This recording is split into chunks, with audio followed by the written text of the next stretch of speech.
Bonsoir, bienvenue à vous en direct. Je suis ravie de vous retrouver. Votre émission pour aller plus loin ce soir sur la primaire de tous les possibles. Manuel Valls à La Peine, Arnaud Montebourg creuse son sillon, Benoît Hamon marque des points. En attendant le premier débat jeudi soir, analyse d'un paysage mouvant, un paysage bousculé aussi par Emmanuel Macron et Jean-Luc Mélenchon. Et puis, le citoyen partout. Pour répondre à la crise de la démocratie, les candidats rivalisent de propositions pour mettre les citoyens au cœur du système politique et public. Référendum, tirage au sort pour siéger au Parlement et d'autres mesures encore. Que faut-il penser de cet engouement citoyen? C'est le thème du match des idées qui opposera Claude Posternac, fondateur du site l'important.fr, à l'ancien magistrat Philippe Bilger. Enfin, l'entretien, mon invité est dessinateur, auteur de BD à succès consacré en partie à l'univers carcéral qu'il a lui-même connu autrefois. Aujourd'hui, Berthe Ewan est un artiste reconnu. Il nous parlera de son parcours atypique, de sa passion et de la politique à sa façon. Le grand entretien tout à l'heure. Voilà donc pour le programme. Merci d'être en notre compagnie. Vos réactions avec le hashtag OVPL. Et avant d'accueillir les premiers invités pour le débat, le tour d'horizon de l'actualité du jour est signé Quentin Calmet.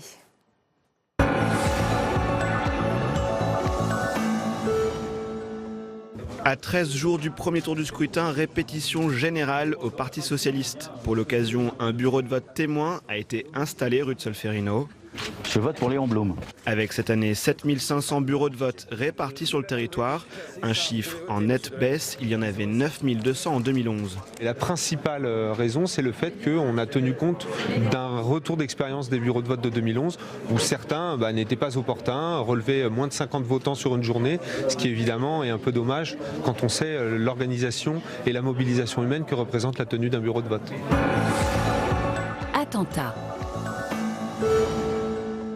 Recueillement ce matin à Montrouge, à l'occasion d'un hommage à Clarissa Jean-Philippe, tuée par Amédi Koulibaly il y a 2 ans. Minute de silence, marseillaise, un hommage sobre en présence de la famille de la policière municipale.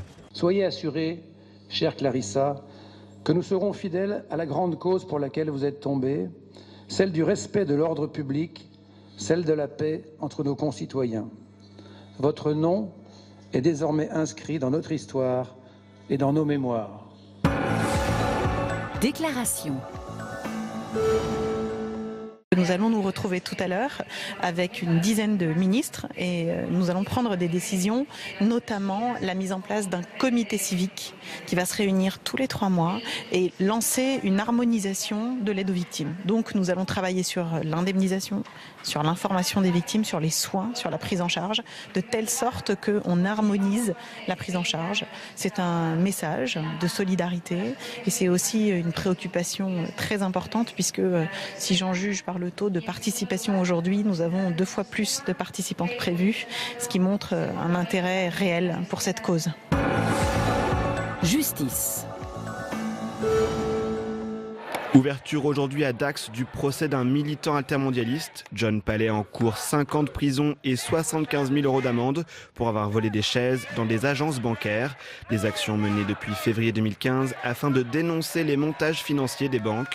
Aujourd'hui, un grand rassemblement de soutien se tenait à Dax en présence de plusieurs politiques, dont José Bové ou encore Yannick Jadot.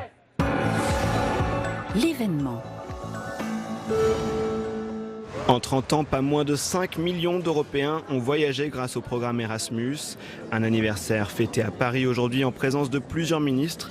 La France, qui fait partie du trio de tête des destinations préférées des étudiants après l'Espagne, avec plus de 30 000 jeunes accueillis dans l'Hexagone. Un jeune qui découvre l'Europe est un jeune qui est plus formé, qui est plus aguerri, qui est plus mature et donc qui va pouvoir mieux qualifier son curriculum vitae. Mais c'est aussi aujourd'hui de plus en plus grâce à justement au plus d'Erasmus, c'est l'occasion de faire passer des apprentis à l'étranger et Najat Vallaud-Belkacem l'évoquait, près de 20 000 jeunes sont partis l'année dernière en tant qu'apprentis pour découvrir l'Europe.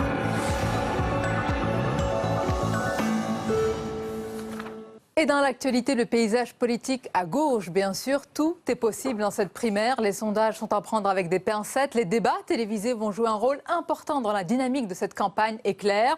On va en parler avec nos invités ce soir. Karine Becker, bonsoir. Bonsoir. Bienvenue, journaliste politique à France Inter. Nous accompagne également Guillaume Tabar, bonsoir. Bonsoir. Rédacteur en chef, éditorialiste politique au Figaro. Face à vous, Laurent Geoffrin, bonsoir. Bonsoir. Directeur de Libération. Et Charles Consigny, bonsoir et bienvenue. Bonsoir. Éditorialiste au Point. Alors, madame, messieurs, avant d'entrer dans le vif de notre débat, je vous propose de faire un point sur les dernières tendances et dynamiques dans cette primaire de la gauche. On voit tout cela avec Julie Hulin.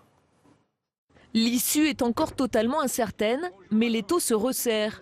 Le nouveau favori de la primaire ce lundi, c'est lui, Arnaud Montebourg.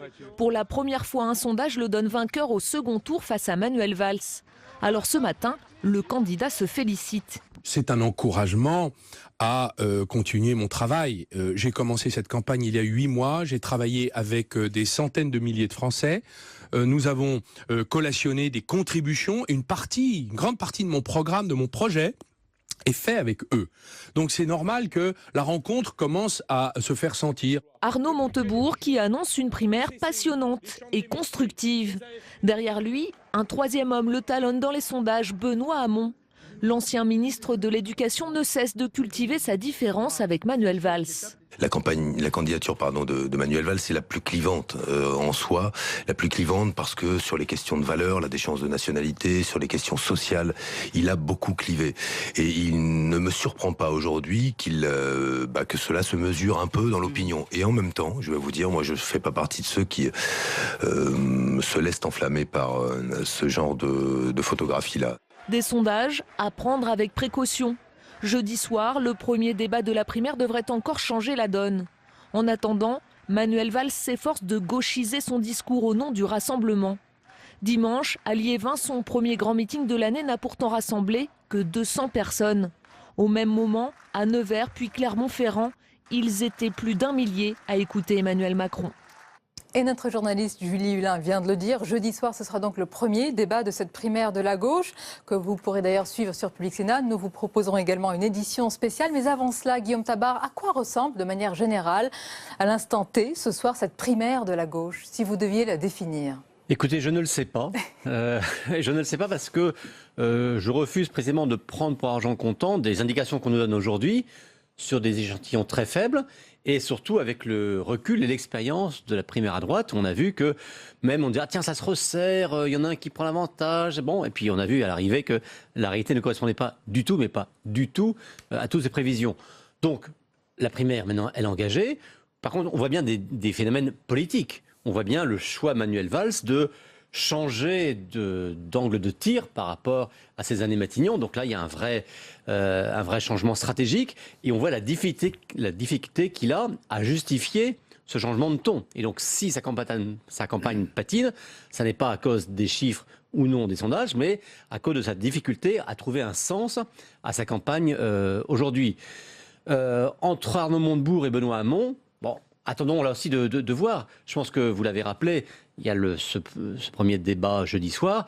Là, pour le coup, on est dans une vraie épreuve de vérité, car à pied d'égalité, les 7 candidats, les 4 socialistes, mais aussi les 3 autres, seront face à des millions sans doute de téléspectateurs qui pourront eux-mêmes se faire leur jugement.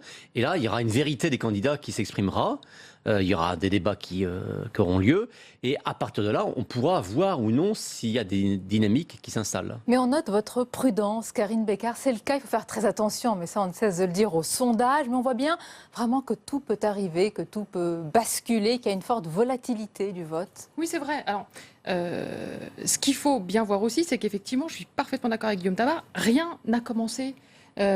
Cette campagne, elle a débuté juste avant les vacances de Noël et on est une semaine après. Donc on n'a encore rien vu. Et comme tout le monde le rappelle très bien, tout va commencer à jouer avec ce premier débat qu'on attend presque avec impatience jeudi soir. Nous, les journalistes, nous verrons ce qu'il en sera pour les... Oui, vraiment, je crois il y a que une les Français... appétence pour cette primaire. Alors on va voir, mais je pense malgré tout qu'on va avoir envie de voir au moins la première fois, donc ce jeudi soir. Pourquoi ? On va avoir envie de voir 2 choses. La première, c'est qui maîtrise un peu vraiment ces sujets et qui paraît cohérent. Et en ça, j'irai un petit peu plus loin. Enfin, j'espère que je vais réussir à aller un petit peu plus loin que Guillaume Tabar. C'est à la fois, on va voir effectivement chez Valls le fait que il veut se présenter comme cette espèce d'homme de la synthèse. Ça lui va pas, on le reconnaît pas, donc la cohérence c'est raté. On a un Vincent Peillon qui essaye de se mettre un peu dans les habits de ce qu'il a connu avec Jospin. Donc voilà, la cohérence là encore, c'est pas lui qui parle vraiment, donc ça marche pas. Et puis alors en termes de maîtriser les mesures, les propositions qu'ils vont faire, bon, ils nous les ont présentées difficilement et très rapidement cette semaine, donc on imagine bien effectivement que, comme le racontait ce matin la journaliste du Parisien, Manuel Valls avait toutes ses fiches devant lui pour réussir à répondre, et c'est un petit peu compliqué. Montebourg, moi je le reconnais pas, cet homme plein de panache, il est où? Il est perdu, et c'est vrai que finalement, à Hamon, c'est un peu la surprise. Il me donne le sentiment de maîtriser ces sujets et il me donne le sentiment d'être cohérent avec ce qu'il a été, c'est-à-dire ce ministre de l'économie sociale et solidaire. Voilà. Quel paysage, voilà, le paysage que je peux essayer Laurent de dessiner. Geoffrin, il faut attendre. On va attendre d'ailleurs le premier débat. Et puis évidemment, ceux qui vont suivre, ça va être un véritable révélateur. C'est souvent le cas d'ailleurs. Soit il y a une forme de révélation, soit un candidat peut s'écrouler aussi. Ça peut se produire. Je crois qu'on peut quand même faire deux hypothèses. Pas de prévision, hein, mais... D'abord, il est assez clair que la campagne de Valls ne marche pas très bien. On pensait qu'il serait le favori très largement et que, ayant été Premier ministre pendant 5 ans, il avait la crédibilité.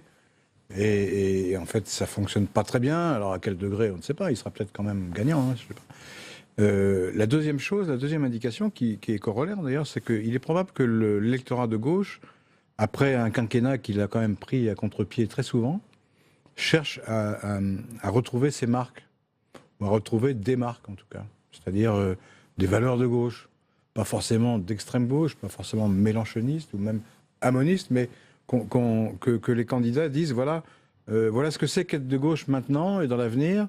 On ne l'a pas tellement illustré quand on était au gouvernement, parce qu'ils peuvent expliquer, mais voilà, il fallait faire le redressement, il y avait les déficits, etc. On a pris toutes sortes de mesures qui étaient plutôt dans la panoplie de la droite, habituellement. Mais maintenant, on va vous expliquer ce que c'est que... Social-libéralisme, on va dire. Ou social-libéralisme. Et maintenant, on va vous expliquer ce que c'est que la gauche. Mais selon vous, Valls a des difficultés. Qui est le candidat qui rassemble tous ces marqueurs de la gauche? Il n'y en a pas un, je pense. Ah bah alors, ça va être compliqué. Ils se partagent les choses. Il y en a un qui est crédible comme gouvernant, c'est Valls, lui il était Premier ministre, donc c'est évident. Il y en a un qui est crédible pour donner des idées nouvelles, c'est Hamon. Mais évidemment, il est moins crédible parce que son expérience est moindre, tout simplement. Donc vous en avez qui a des idées. Il y en a qui ont des idées, mais ils n'ont pas d'expérience. Il y en a qui ont de l'expérience, mais ils ont moins d'idées. Il faudrait une sorte de patchwork finalement pour trouver le candidat idéal. Je vais vous laisser réagir, Charles Consigny, puisqu'on a déjà beaucoup parlé de Manuel Valls. On va l'écouter, l'ancien Premier ministre, aujourd'hui candidat, qui fait tout justement pour se démarquer de ce qu'il a été. Et il dit qu'il a changé. On l'écoute. Je ne me définis pas par rapport à François Hollande. Je me définis par rapport aux Français. J'ai changé, y compris en passant de Premier ministre à candidat à la présidence de la République. Ça n'est pas la même fonction, ça n'est pas le même exercice, ça n'est pas la même conversation intime qu'on bâtit jour après jour avec les Français. Charles Consigny, depuis quelques jours, quelques semaines, on passe vraiment au scanner, la campagne de l'ancien Premier ministre. Qu'est-ce qu'elle montre? Vraiment une extrême difficulté de changer de costume, finalement, sans perdre son identité, comme l'a dit Karine Bécard? Je pense que de manière plus terre-à-terre, Manuel Valls n'a plus d'énergie et je pense qu'il est de manière naturelle lessivé par ses années de pouvoir, par l'épreuve qui a été celle des attentats, et que pour se lancer dans une campagne présidentielle, c'est quand même mieux d'avoir eu le temps de se poser un peu, de réfléchir, de chercher des nouvelles idées, de trouver des nouvelles têtes pour avoir un entourage un peu neuf. Et donc, je pense que Manuel Valls est encore dans la centrifugeuse politique et que c'est ce qui fait que sa campagne n'est pas terrible, même si on ne sait pas qui va gagner. Donc c'est assez paradoxal, lui qui incarnait cette énergie, c'est ce qu'on lui reconnaissait d'ailleurs, tout comme Nicolas Sarkozy sur ce plan-là. Alors il y a quand même une vieille règle politique, c'est que les premiers ministres, en général, ils ont du mal ensuite électoralement. Même si là, avec le quinquennat, ça s'est un peu inversé et le président de la République étant plus en première ligne, il y a moins le côté fusible du Premier ministre, mais il y a quand même ça. Les Français sont très déçus par le quinquennat qui s'achève. Ceux qui avaient voté pour François Hollande pour avoir un homme de gauche croient pouvoir être déçus. Moi, je trouve qu'ils ont eu une politique de gauche, mais si eux pensent le contraire, libre à eux de le penser. En tout cas, ils n'ont pas eu des grandes mesures emblématiques, à part peut-être le mariage pour tous qu'ils attendaient, et notamment sur les histoires de la finance, ils en sont un peu pour leurs frais. Donc Manuel Valls est comptable évidemment des échecs. Tout de même. Moi, je suis vraiment pas d'accord avec ça. Ah, J'ai vraiment envie de le dire. Alors. Je trouve que vraiment, Manuel Valls en ce moment, ce qu'on observe, c'est un cas d'école. Enfin, je veux dire, j'espère qu'on va l'étudier en sciences politiques parce que vraiment, c'est j'ai envie de dire ce politique en tout cas, qu'on avait l'habitude de voir vraiment sur le créneau, très sécuritaire, très sûr de lui, le doigt en avant, on va faire ça, l'autorité. Et là, on découvre un Manuel Valls qu'on ne connaît pas, qui se veut grand rassembleur de la gauche et qui nous sort des propositions qui ne lui ressemblent pas, qui vont tellement à rebours de ce qu'il est. Et aujourd'hui, vraiment, je crois que les Français, ça peut plus fonctionner. Un politique qui va chercher juste des parts électorales, aujourd'hui, ça se voit. C'est le principe de la primaire aussi. Est-ce que c'est la faute ? Je suis pas d'accord avec cette objection parce que il faut se mettre à la place des Français et du temps qui passe dans les médias. Ils n'ont pas vu la ils veulent bien passer ce temps-là. Non, mais justement, ils ne passent pas tant de temps que ça. Nous, c'est un peu tous notre métier, plus ou moins. Donc, on suit un peu jour après jour ce que font les différents candidats. Mais je suis désolé, moi qui suis ça pas de trop près non plus, j'avais pas complètement identifié le fait que Manuel Valls s'était transformé en un... Regardez le 49.3, comme les gens réagissent en fait dans la rue. Les gens ne supportent pas finalement qu'il l'ait utilisé 6 fois. Ce qui est assez étrange d'ailleurs, c'est que c'est qu'il a presque, j'allais dire, abîmé Guillaume Tabar, tout ce qu'il a construit pendant des années, parce que Manuel Valls c'est une identité politique qui vient de loin, qu'il a patiemment construit.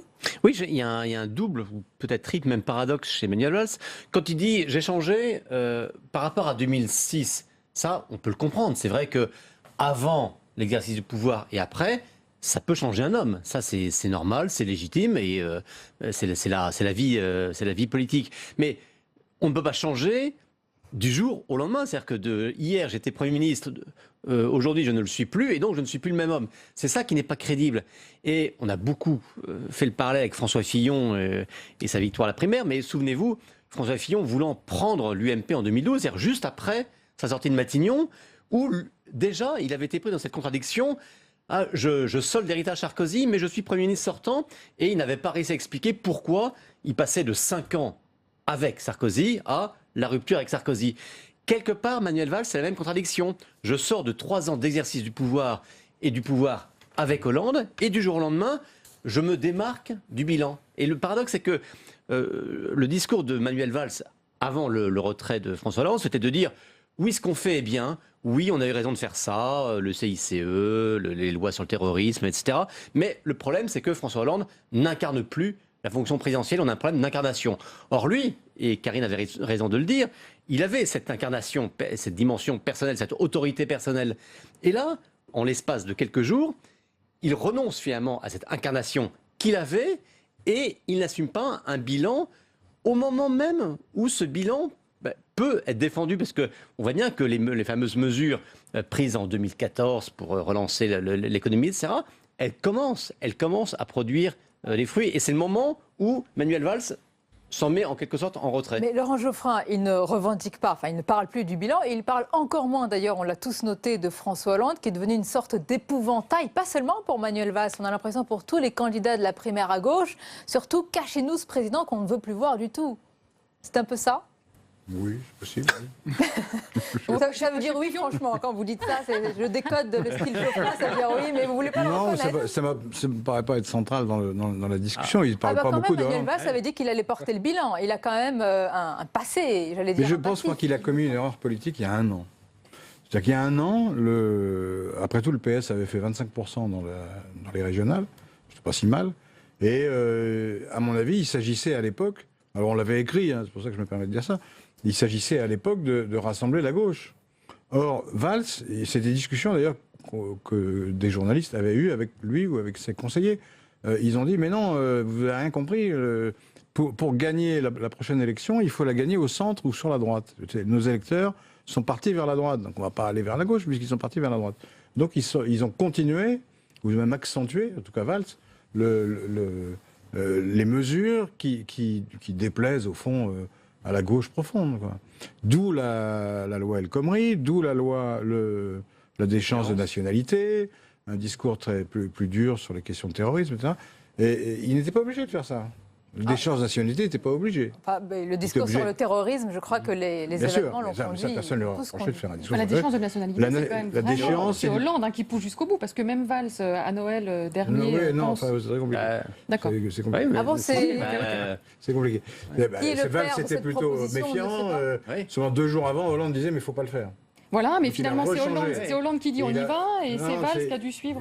Non, je crois que c'est Valls qui a dit, il ne faut pas changer. Vous ne pouvez pas changer. Au final, quand même, les 2 hommes sont comptables de Hollande n'est plus Valls lui-même. Hollande n'est plus candidat. On n'ira pas. Il ne voulait pas cette mesure. Donc c'est Valls. Et, enfin, il est obligé d'assumer, c'est lui le candidat. Donc, si Hollande était candidat, il assumerait, mais c'est pas lui, c'est Valls. Et pareil pour la loi El Khomri, ils n'étaient pas obligés de faire cette loi El Khomri. Ils pouvaient la faire. Ils pouvaient dire on la fera plus tard, ou je sais pas quoi, enfin trouver autre chose. Il pouvait ne rien faire aussi, Laurent Geoffrin. Alors. Non, il pensait. Hein je veux dire, à un moment, il pouvait ne rien faire. On peut faire toutes sortes de choses, sauf un truc qui met 40 000 personnes dans la rue. On n'est pas obligé de faire ça. Ou même quand on voit que ça ne marche pas, on peut prendre un amendement qui fait qu'il dit je fais une concession. Ouais. Ils n'ont pas voulu. Ils ont maintenu cette ligne en disant c'est à droite, enfin c'est au centre, donc au centre droit, ou sur notre droite qu'on va regagner notre audience. Et là, ils se sont trompés complètement. Parce qu'ils ont perdu, ils n'ont regagné personne, et c'est Macron qui gagne cet électorat-là, et ils ont perdu des gens sur leur gauche. Mais Macron, il est plus sur la ligne de la loi El Khomri. Il y a quand même une réalité, je crois, c'est que les Français se sont quand même beaucoup droitisés sur les questions économiques. Ils sont quand même, dans l'ensemble, d'avis que les syndicats bloquent plutôt des réformes qui sont utiles à relancer la croissance. C'est une primaire de la gauche. Et à faire repartir l'emploi. Et malheureusement, les gens de gauche qui vont voter à cette primaire sont très minoritaires dans le pays, d'où la difficulté pour Valls mais oui, mais bien sûr, les gens qui vont voter à la primaire, non mais de même que les gens qui ont voté à la primaire de la droite sont minoritaires dans le pays. C'est bizarre ces primaires, ça conduit les camps politiques à désigner des candidats qui sont sur des lignes dures, et donc après ils sont obligés de revenir sur ce qu'ils étaient. C'est tout l'effet pervers une semaine on aura avant. l'occasion de parler après. Il y a quand même quelque chose que Valls a fait. Il a eu une politique sur les questions de sécurité, sur les questions de justice, etc., qui était vraiment une politique de droite, une politique très dure, qu'il a faite avec Urvoas. Et ça, je pense que ce sera sanctionné. Qu'est-ce que c'est qu'une politique de droite ou de gauche sur la sécurité ou le terrorisme? Mais par exemple, faire ce fichier où tous les Français se retrouvent fichés dans un seul fichier et contre lequel des centaines de juristes se sont élevés. C'est réformer le droit de la garde à vue pour retarder l'intervention de l'avocat. C'est permettre la surveillance généralisée de tout le monde. C'est ce qu'on. Après, ils peuvent considérer que c'est accessoirement pour lutter contre le terrorisme. Oui, mais alors attention, parce que c'est marrant comme on est amnésique ou comme vous savez très bien ce qui se passe avec ce type de mesures. On les met en place au début pour un objectif louable, la lutte contre le terrorisme, et en fait après qu'est-ce qu'on fait? On les utilise pour tout. Regardez rien que les assignations à résidence juste après les attentats. On les a utilisées d'abord pour des gens suspectés d'être des terroristes, et juste après, ce gouvernement socialiste les a utilisées pour parquer chez eux des militants écolos pendant la COP 21. Donc c'est des mesures qui sont tout de suite dévoyées. Et je pense que les gens de gauche ont été sensibles dans un sens négatif à cette dérive de Manuel Valls. Alors comme il n'y a pas que Manuel Valls, je vais vous laisser conclure sur ce candidat, puis on va élargir un petit peu notre analyse au panel, à la brochette, si je puis dire, des candidats. Guillaume Tabar, Karine Pécresse, est-ce que selon vous, il va être victime quelque part, entre guillemets, de ces reniements? Manuel Valls, on lit et on dit beaucoup qu'il se hollandise doucement, mais sûrement dans cette primaire. Alors moi je ne le comparerais pas du tout à François Hollande malgré tout, dans le style, dans sa manière de faire, d'être, de rester, non. En revanche, pour parler trivialement, oui, j'ai plutôt tendance à penser que je donne pas cher de sa peau. Je pense que ça va être très compliqué pour lui. Encore une fois, on n'a pas vu le premier débat. On va voir l'attitude qu'il aura et comment il fera. Mais je pense qu'il a fait quand même des erreurs grossières dès le départ. Je reviens sur l'idée du 49.3, ça passe pas. La défiscalisation des heures supplémentaires, mais on est dans l'ordre de l'incompréhensible en fait. Et lui-même n'arrive pas à mettre des mots pour qu'on comprenne pourquoi il fait ça. Donc ça passe pas. C'est assez étrange quand même de la part d'un responsable politique qui a le cuir épais avec une expérience de terrain prouvée et réelle. Oui, alors, il y a finalement ces revirements, mais il y a aussi peut-être une loi encore plus implacable qui est cette volonté des citoyens, quel que soit le camp, de se débarrasser, de sortir les sortants. Hein, c'est pas nouveau en politique, ça, mais on l'a vu, alors, quel que soit le niveau, on l'a vu à la primaire des écolos avec Cécile Duflot, on l'a vu à la primaire de la droite avec Nicolas Sarkozy et ce score de 20% qu'il a fait. Peut-être que Manuel Valls est la prochaine victime sur la liste et que, quelle que soit la campagne qu'il fasse, sauf que là, il fait vraiment des erreurs. Alors, en plus, il fait des erreurs. Donc il n'est pas le seul. Ça n'aide pas. Mais, les autres candidats, il fait pas beaucoup d'erreurs. On ne va pas passer en revue toutes les erreurs des candidats, même s'il n'y en a pas peut-être autant les uns pour les autres. Un mot, pas d'erreurs. Il fait pas beaucoup d'erreurs. Lorsqu'il ne s'offusque pas. Sauf le coup des cafés. Ce n'est pas un détail, n'est-ce pas? Et encore, est-ce vraiment une erreur électoralement? C'est pas sûr. Après, il y a le choix tactique et cynique, mais sur le fond, ne pas s'offusquer qu'un bistrot soit interdit aux femmes en disant mais ne faisons pas d'anti-islamisme, etc. Je pense que c'est... Au final, la polémique n'a pas duré très longtemps et en revanche, il arrive vraiment à imposer son thème du revenu universel.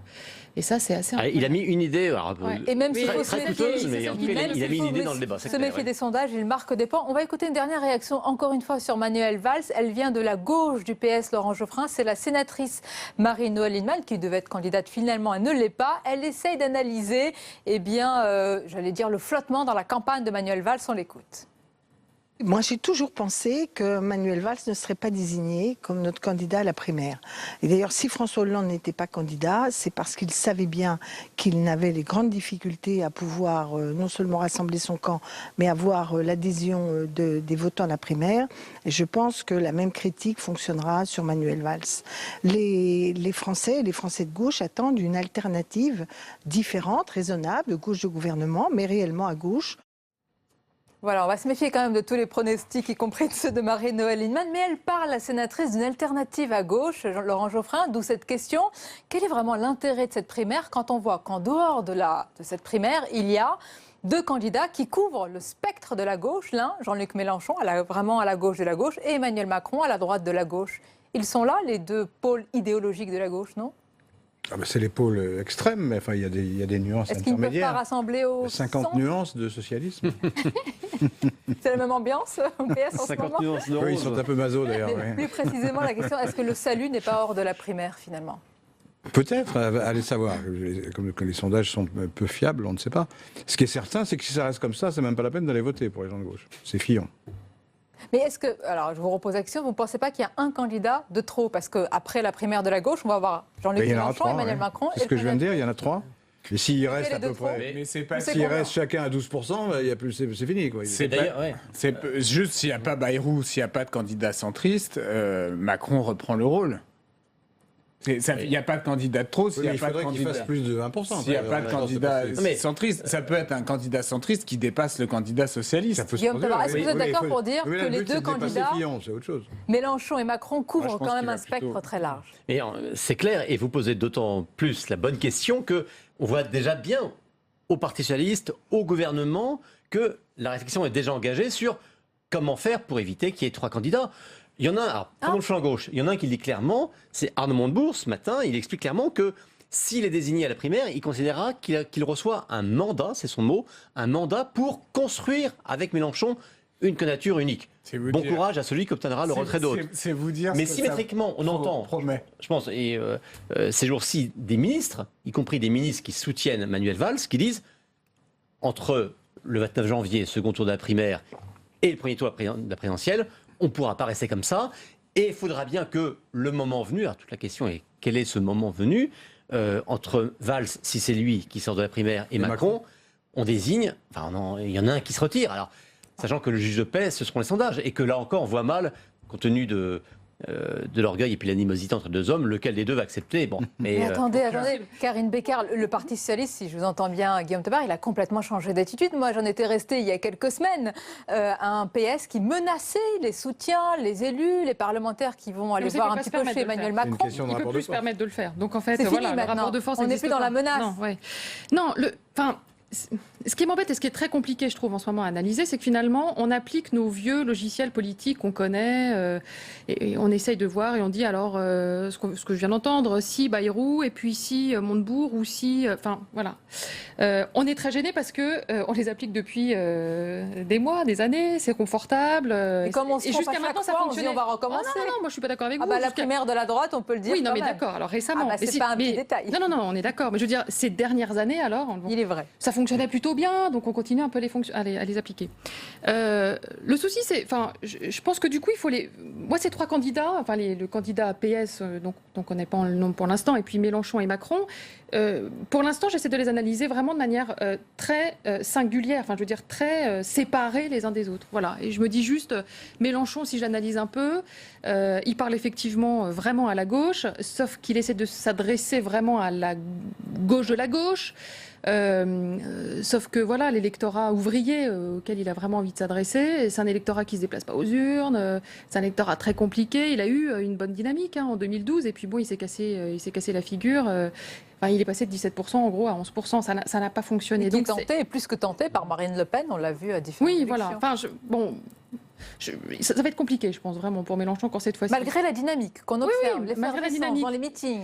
Pour moi, Mélenchon reste malgré tout cet apparatchik du PS. Les gens le savent en fait qu'il a passé 30 ans au Parti socialiste. Donc, je pense que là, ce n'est pas encore justement le logiciel d'avant qui vous fait dire ça. Peut-être. Je suis pas d'accord. Peut-être. Alors, je vais juste finir, si vous permettez.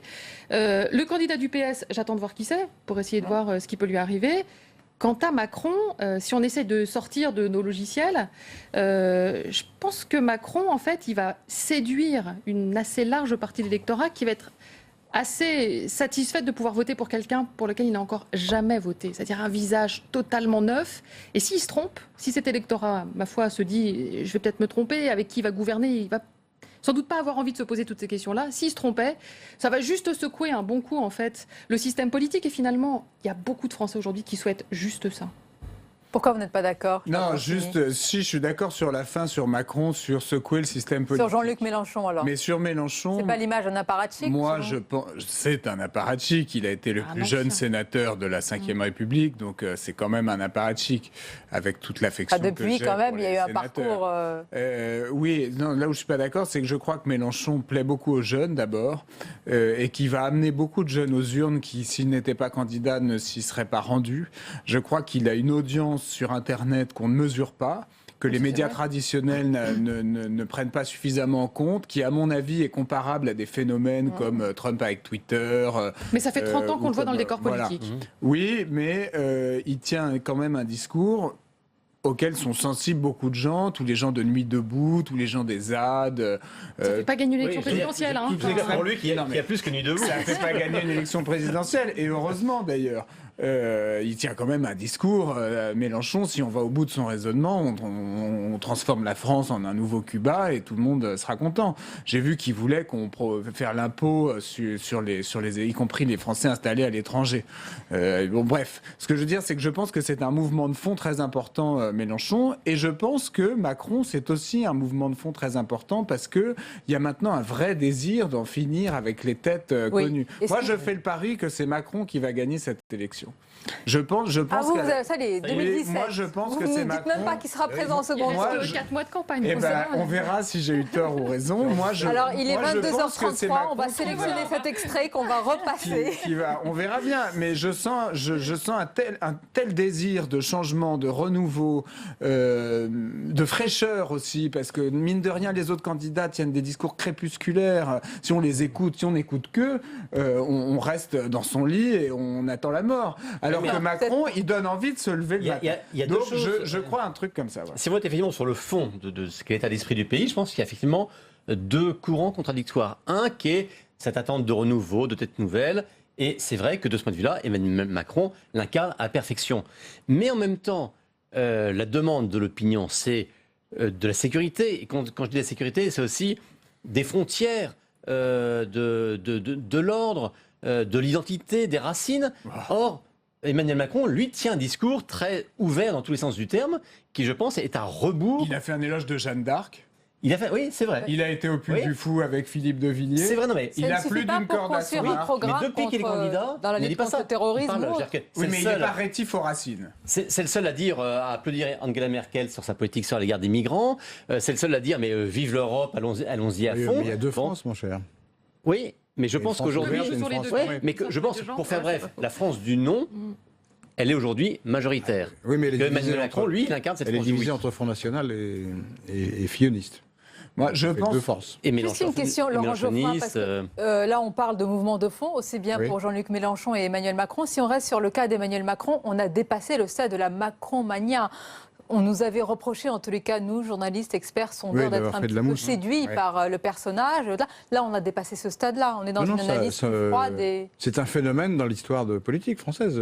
Quelqu'un qui sort de nulle part et qui, en un an et demi, je crois, devient... Maintenant, on pense. Ce qui serait du jamais vu dans toute l'histoire politique. On parle de lui comme d'un possible élu maintenant. C'est quand même incroyable. Peut-être que ça ne se fera pas, mais ça ne s'est. Je n'ai pas souvenir qu'on ait vu ça. Il y avait Servan Schreiber, des gens comme ça, mais ils ont explosé en vol. Franchement, il y a une donnée, je crois que c'est très important, c'est que c'est le seul qui fait pour l'instant une campagne positive. Sarkozy, en 2007, faisait une campagne positive. On va faire partir la machine, vous allez de nouveau vous enrichir, vous allez pouvoir transmettre votre patrimoine à votre enfant, vos enfants, vous allez pouvoir être propriétaire de votre maison. Hollande, en 2012, fait une campagne positive. On va refaire du socialisme, les riches vont participer, on va réenchanter le rêve français. À chaque fois, ils sont quand même un peu les seuls à le faire. Trump, mine de rien, même si c'est difficile à comprendre pour nous en France, il a fait une campagne positive. Nous allons refaire nos infrastructures, nous allons rendre sa grandeur à l'Amérique, c'est intéressant ce que dit Charles Et Macron, de la même manière, fait cette campagne positive. Et mine de rien, les gens ont besoin de croire à quelque chose qui donne envie. Selon cette grille-là, Marine Le Pen fait également une campagne positive, puisqu'elle parle mais ça, c'est tout à fait sur le retour de la souveraineté. Oui, on peut lire. En tout cas, elle fait une campagne qui est moins sombre que les autres. Très positive Elle n'est pas très positive quand même, Marine Le Pen. Et c'est sûr que ça compte. Selon le critère de dire, on propose un objectif. Le diagnostic de la France, tout va mal, et donc... oui, mais quels sont les chantiers ? Si pour l'instant, l'état actuel de Fillon, par exemple, c'est on va raboter les dépenses, on va supprimer des postes de fonctionnaires, on va augmenter l'âge de la retraite. Pardonnez-moi, il dit pour redonner la fierté au pays. Oui, mais enfin, c'est quand même des punitions. C'est une annonce de sacrifice. C'est quand même de l'ordre des punitions. Et c'est un peu toujours pareil. Les gens, ils n'ont pas envie d'être punis. Oui, mais lorsqu'un candidat fait campagne en disant on va réenchanter le rêve français, on dit oh mais justement c'est du rêve, c'est du vent, etc. Ça dépend. Et lorsqu'un candidat est sur du non, le problème de Fillon, du brut, on dit il faut pas arriver. Positive pour tout le monde, avec des mesures concrètes. Remarquez ça quand même. Il y a le rêve dont vous parlez, et puis il y a les modèles, Karine Bécard. C'est étonnant, c'est pour ça que j'ai parlé tout à l'heure de François Hollande, c'est qu'il y a un personnage vraiment dans la mémoire collective de la gauche qui est souvent là sollicité, c'est François Mitterrand. Pourquoi est-ce que les candidats de la primaire de la gauche parlent de lui ? Est-ce que ça leur rappelle l'époque où la gauche gagnait et surtout la gauche gouvernait et elle durait, ce qui est encore plus rare ? Moi, je crois que Laurent Geoffrin connaît mieux cette affaire-là que moi, François Mitterrand. C'est pas pour moi, c'est pas votre grand. Qu'en pensez-vous ? Mitterrand, c'est une figure. Il a appris la politique à la gauche, qui était hors les murs depuis des années, 2 décennies pratiquement. Et donc, c'est grâce à lui, grâce à son savoir-faire, à une forme de cynisme aussi, qu'elle a réussi à gagner. Et ensuite, c'est vrai qu'il y a eu toute une histoire très compliquée, avec beaucoup de déceptions, mais avec aussi des périodes d'enthousiasme et des périodes de réformes importantes dont les gens se souviennent. Et donc, la figure de Mitterrand est une figure tutélaire. Et en même temps, attention aux mythes. C'est romanesque. Parce que Mitterrand est resté 14 ans à l'Élysée. Et plus personne ne pourra faire autant, puisque la Constitution ne le permet même plus. Mais on dit, Mitterrand, c'est la gauche qui gagnait. Il a gagné 2 fois. Lui a gagné 2 fois. Bon. Et parce qu'il a été sauvé par la cohabitation. Mais les pires déroutes électorales que le PS n'ait jamais connues, c'est sous Mitterrand. Les régionales 86, les régionales 92, les législatives 93, c'était calamiteux. Mais alors pourquoi le convoquer maintenant ? Parce que la gauche est orpheline ? Parce qu'elle est dans un état qui ressemble à un champ de ruines ? En termes ensuite de pureté idéologique de la gauche, Mitterrand, c'est le tournant de la rigueur. Là, on parle de Fillon qui est punitif, mais le tournant de la rigueur 83, c'est Mitterrand. Et il a eu raison de le faire. Mais en matière de retournement par rapport à une certaine idéale de la gauche, Mitterrand l'incarnait.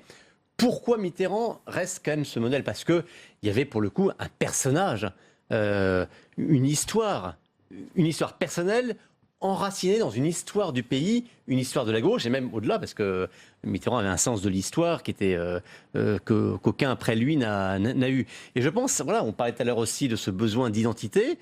Mitterrand fait partie de ce patrimoine français, au-delà même des choix politiques qu'il a fait, qui ont pu, dans certains cas, être des choix contestables et contestés. Et voilà donc pourquoi il est convoqué. Oui, Charles Consigny. Non, je suis d'accord avec ce qui a été dit. Je pense que Mitterrand aussi est convoqué parce qu'il avait les épaules, parce qu'il avait une stature. Or, finalement, quand même, à la fin des fins, on considérera qu'Hollande, même s'il a été quelqu'un de bien sur d'autres aspects, n'avait pas complètement les épaules pour être président de la République. Ça tient à beaucoup d'éléments. De la même manière qu'en fait, à la fin, on considère que Sarkozy n'avait pas non plus complètement les épaules. Moi, je pense que ça tient à une raison institutionnelle qui est le quinquennat, qui a fait perdre complètement leur grandeur au président de la République. Quinquennat, au pluriel. primaire, ça c'est un autre débat. Voilà. Que je nous pense que ça ne tient pas bientôt. forcément à leur personnalité. Si vous voulez, je pense que si Sarkozy avait fait un septennat ou si Hollande devait faire un septennat, il y a beaucoup de si là. Ils auraient, ils pourraient, arborer un peu plus d'autorité. Et puis par ailleurs. Pire. Non, et puis par ailleurs, Mitterrand avait d'autres leviers de pouvoir qui après ont été transférés à l'Europe, etc. Enfin bref, c'est un des derniers rois de France. La comparaison n'est plus possible. En tous les cas, vous êtes d'accord pour dire que ce sera la primaire de tous les possibles. Tout est ouvert. Merci encore pour votre analyse et ce débat. La suite de votre émission avec ce constat à présent. Le citoyen est partout. Pour répondre à la crise de la démocratie, eh bien, les candidats, notamment de gauche, rivalisent de propositions pour mettre les citoyens au cœur du système politique et public. Alors, que faut-il penser de cet engouement citoyen ? Eh bien, c'est le thème du match des idées qui opposera Claude Posternac, fondateur du site l'important.fr, à l'ancien magistrat Philippe Bilger. Et c'est tout de suite après une courte pause. Public Sénat vous donne rendez-vous pour une grande soirée autour du premier débat de la primaire de la gauche. Sonia Mabrouk, Delphine Girard et Michael Zamès vous feront vivre les coulisses de l'événement et le débat en direct et en intégralité. Le premier débat de la primaire de la gauche, jeudi dès 19h30 en direct sur Public Sénat. Pierre Laurent est l'invité de l'épreuve de vérité. Le secrétaire national du Parti communiste répondra aux questions de Michel Grossior, de l'AFP et des Échos Radio Classiques. L'épreuve de vérité, demain 18h30 en direct sur Public Sénat. À quelques mois de l'élection présidentielle et de l'élection sénatoriale de septembre prochain, le président du Sénat, Gérard Larcher, tiendra mercredi sa conférence de presse de rentrée. Un événement à suivre en direct et en exclusivité sur Public Sénat. La conférence de presse de rentrée de Gérard Larcher, mercredi à 11h30, en direct sur Public Sénat. Voilà, et bienvenue à vous si vous nous rejoignez à l'instant. Nous sommes en direct, c'est votre émission. On va plus loin pour évoquer à présent la place du citoyen, de nous tous, dans le débat public, politique. Et de plus en plus, le citoyen se sent impliqué, concerné, engagé. Et les responsables politiques multiplient les propositions dans ce sens. Référendum, primaire citoyenne, etc. Les citoyens veulent aussi davantage intervenir dans le domaine, par exemple, de la justice. On en parlera. Et plus largement, quelles conséquences? Nos invités pour en débattre. Philippe Bilger, bonsoir. Bonsoir. Et bienvenue, ancien magistrat, président de l'Institut de la Parole, auteur de nombreux ouvrages, dont celui-ci, La Parole, rien qu'elle, véritable éloge de la parole. Face à vous ce soir, Claude Posternac, bonsoir. Bonsoir. Et bienvenue, fondateur notamment du site l'important.fr. Et messieurs, avant d'entrer dans le vif de notre débat, eh bien, on va s'arrêter un moment sur l'un des outils phares qui redonne la parole aux citoyens. C'est le référendum, mais c'est un outil à manier avec prudence, comme nous le rappelle Géraldine Bavoilo. C'est une promesse presque traditionnelle à l'approche de l'élection présidentielle. Pour donner la parole aux citoyens, le référendum est un outil de choix. Lors de la primaire de la droite, Nicolas Sarkozy est allé jusqu'à proposer 4 consultations. La suite de la course à l'Élysée n'échappe pas à la règle. À droite comme à gauche, chacun y va de ses promesses référendaires. François Fillon pense consulter les Français sur la réduction du nombre de parlementaires et sur le principe d'égalité des régimes sociaux. À gauche, c'est Benoît Hamon le plus généreux. Le candidat à la primaire de la gauche propose 3 référendums sur le droit du vote des étrangers, sur la reconnaissance du vote blanc et l'idée d'un 49.3 citoyen. Le Front National compte utiliser l'arme référendaire sur le maintien de la France dans l'Union européenne. Des promesses qui tranchent avec la réalité de la vie publique. Depuis 60 ans, l'âge de la Ve République, seuls 9 référendums ont été organisés. Voilà, et plus largement, des citoyens plus impliqués, plus engagés. Philippe Bilger, c'est une bonne nouvelle, en apparence, rendre acteur le citoyen. Mais est-ce que vous croyez à cette promesse qu'on entend de plus en plus? C'est une douce musique.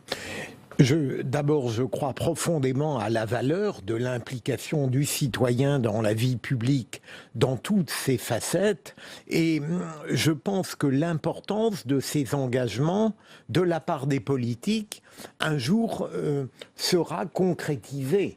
Parce qu'on ne pourra pas continuer, comme vous le dites très bien, au fil des années à promettre cela et à ne jamais tenir cet engagement. Il me semble que...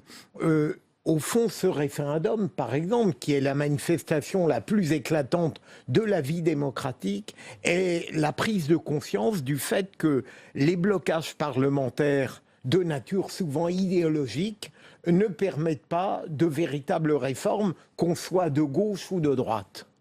En tous les cas, Claude Posternac, vous avez été à l'initiative. C'est qu'on crée une initiative citoyenne, c'est la primaire citoyenne. Vous y croyez plus que jamais, peut-être quand ça vient du citoyen et pas forcément du politique. Il est clair que le politique sent le vent tourner. Donc à chaque fois qu'il sent le vent tourner, il essaye de prendre des mesures. Je vous rappelle que la première mesure, lorsque des chiffres sont sortis extrêmement précis, lorsqu'on demande aux Français est-ce que vous voulez plus de participation de la société civile, à 97%, les Français sont pour. Et pourquoi ils sont pour? Pour une raison simple. Ils ne remettent pas en cause la délégation, ils remettent en cause la faillite des élites. C'est-à-dire qu'ils ont le sentiment que les élites les ont trahis, qu'elles soient de droite et de gauche, et qu'elles ont envie de passer à autre chose. Alors, il y a déjà eu une sanction avec la primaire de la droite. Je vous rappelle qu'il y a des gens qui sont sortis du champ et qui sont des gens qui pesaient lourd dans la situation politique en France, qui s'appellent Nicolas Sarkozy, qui s'appelle Alain Juppé, qui s'appelle derrière, collatéralement, François Hollande. Donc il y a une volonté de changer la donne. Donc les politiques l'entendent ça. Quand ils entendent ça, ils se disent, bon, deux choses. Un, on va donner à manger à l'opinion, puis deux, on va se préserver de ça. Je vous rappelle qu'ils ont fait voter une loi pour se préserver avec les 500 candidatures. 11 députés, je rappelle, 11 députés ont décidé pour plus de 30 millions d'électeurs en France de dire on va changer la Constitution. On a changé la Constitution, c'est-à-dire qu'aujourd'hui, les 500 signatures données par les maires doivent être publiques. C'est-à-dire que moi qui suis par exemple un maire de gauche, je suis plutôt social-démocrate, je n'aime pas forcément Mélenchon, mais je pense que Mélenchon doit être dans le débat public. Je lui donnais la signature. Aujourd'hui, je ne peux plus donner la signature. Pourquoi? Parce que ma parole devient publique et demain, il y a un député qui me dit « Écoute, Claude, t'es gentil, mais tu sais, la réserve parlementaire que j'ai, je ne vais pas te la donner parce que tu as appuyé Mélenchon. » Donc, il verrouille d'un côté en se protégeant, puis deuxièmement, il lâche quelques morceaux en disant le référendum. Mais ce qu'il faut comprendre, c'est que les Français, ils veulent beaucoup plus aujourd'hui. Les Français veulent véritablement un changement du personnel politique pour la raison préalable que je vous ai indiquée, c'est-à-dire qu'ils considèrent que les élites ont failli. Tout ce qu'on demande aux élites, c'est quoi? C'est que ça marche. Les Français n'ont pas envie forcément de remettre en cause la délégation de pouvoir. Ils ont envie de trouver une situation qui fonctionne. Et pour fonctionner, on a envie de changer le personnel à un moment donné. Et précisément, c'est ce que je discute. Autant je crois à l'appel au peuple, autant je trouve extrêmement dangereuse la dénonciation un peu mécanique de la classe politique et au fond des élites. Parce qu'il est assez frappant de voir que ce peuple qui dénonce la classe politique, en même temps, s'est démobilisé, n'a jamais accepté de la considérer avec lucidité et respect, parce qu'il l'a très souvent mélangée avec les quelques brebis galeuses qui ont naufragé la classe politique. Moi, ce que je souhaiterais, et j'espère que ça n'est pas un vœu pieux, c'est à la fois qu'on redonne, qu'on accepte de redonner une dignité à la classe politique qu'elle n'a pas collectivement perdue. Pardonnez-moi Philippe, il faut qu'elle se donne elle-même cette Exactement. dignité. L'exemplarité, il vient de la personne. Mais précisément, je crois qu'elle ne l'a pas perdue. Non, mais moi je crois que, sincèrement, le rapport aux politiques a véritablement été altéré. Non pas le rapport à la politique. Les Français connaissent la politique, sont passionnés par la politique. Simplement le rapport aux politiques, il suffit de prendre les études Cevipof qui sortent chaque année. La dernière étude Cevipof de janvier nous indique quoi? Nous disent 91% des Français, c'est pas un petit chiffre, n'ont plus confiance dans les femmes et les hommes politiques. C'est énorme. Oui, mais ça c'est absurde. Mais pourquoi? Non, c'est pas absurde. Vous avez une réalité. Si vous prenez simplement, je fais référence à l'émission qui a précédé, le casting que vous avez aujourd'hui. Je vais prendre 3 personnalités qui sont dans le casting. Fillon, Mélenchon, Valls. Fillon, député depuis 1981, 27 ans, 30 ans. 30 ans qu'il est dans la vie politique. Mélenchon, l'insoumis, sénateur à 35 ans, en 1986. Valls, qui est paraît comme un nouveau dans la politique, qui a dit « je ne suis pas un professionnel de la politique ». Il est élu depuis 1986, il était conseiller régional. Nous sommes dans un tropisme français. Les Français n'en veulent plus. C'est-à-dire que vous êtes en Angleterre, vous êtes en Espagne, le Premier ministre qui arrive, il a 5 ans de vie politique, il a 7 ans de vie politique, et surtout, lorsqu'il est battu, il s'en va. Alors, là, aujourd'hui, en France, on est battu, on continue. Il est terrible, hein, Claude.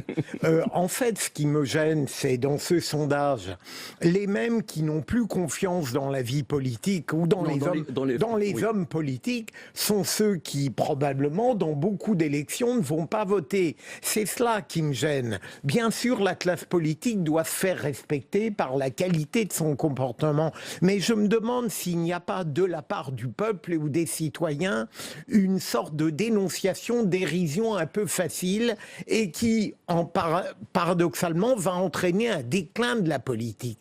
Parce qu'au fond, c'est une forme de populisme contre les politiques qui ne me paraît pas justifiée aujourd'hui et qui probablement fait que le recours au peuple n'est pas un complément, n'est pas un bénéfice, mais une sorte de compensation un peu douloureuse. Oui, mais Philippe, vous êtes dans une situation... On va regarder les 2 derniers présidents de la République. Nicolas Sarkozy vient au pouvoir sur une promesse forte qui est la rupture.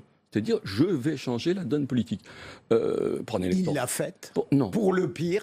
Non, il l'a pas fait. Il a fait du zigzag, mais il l'a pas fait. Et le meilleur exemple, la première personnalité qu'il a reçue à l'Élysée, c'était le patron de la CGT, en lui disant « écoute, t'inquiète pas, en fin de compte, on va pas changer grand-chose. » C'est ce qui a... Oui, après, vous avez François Hollande... certaines réformes. Vous avez François Hollande qui dit le changement. Où il est le changement?